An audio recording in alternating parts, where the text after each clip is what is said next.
Isa po ako sa napagaling ng Complete. Yun po yung product ng Alliance in Motion Global. Actually, ang kapatid ko po ang nagsimulang gumamit nun. Nabulag po siya for several months, almost 6 months. So, nang ma-introduce sa kanya yung Complete, nag-try siya, 2 boxes lang ang ininom niya. Nakakapagtaka, nakakita ulit siya. And then, after po nun, February last year, na-diagnose po ako na mayroon akong breast cyst sa dalawa. At the same time, meron din na-diagnose din po na meron akong scoliosis. Bedridden po ako ng 5 months. And then sabi ko, kung napagaling yung kapatid ko, bakit hindi ko itry?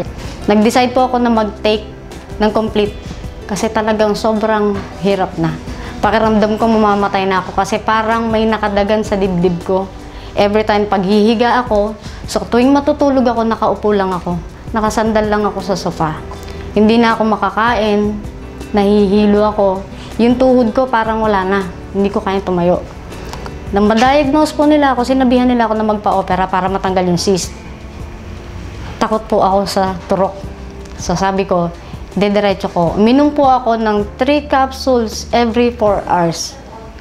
And then after 3 weeks po, sinubukan ko maglakad kasi nabawasan yung pain.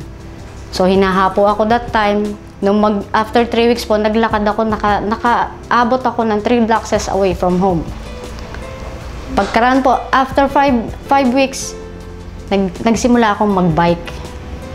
And then hanggang sa kasalukuyan po, dire-diretso po akong umiinom. Wala na po totally yung aking cyst.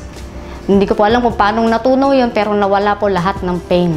So, yung middle bone ko po na sinabi ng doktor na namamaga noong February last year, na-prevent po yung paglala. So, lahat ng pain na naramdaman ko, kung mararamdaman nyo lang yung sakit, parang hinihiwa yung likod ko mula sa batok ko hanggang sa dulo sa ilalim. Para siyang hinihiwa. So, every time na huhugot ako ng paghinga ko, napakahirap para sa akin. So, nung mag-take ako ng Complete, lahat po nawala. So, hanggang sa ngayon, dire-diretso po. Kaya lang ngayon, magme-maintain na lang ako. Pag nawawala po yung Complete, parang nanghihina ako. So, hindi pwedeng mawala sa akin yun. Napaka-imposible na paniwalaan na ako nakabangon. Maraming hindi naniwala sa akin na ako'y gagaling pa.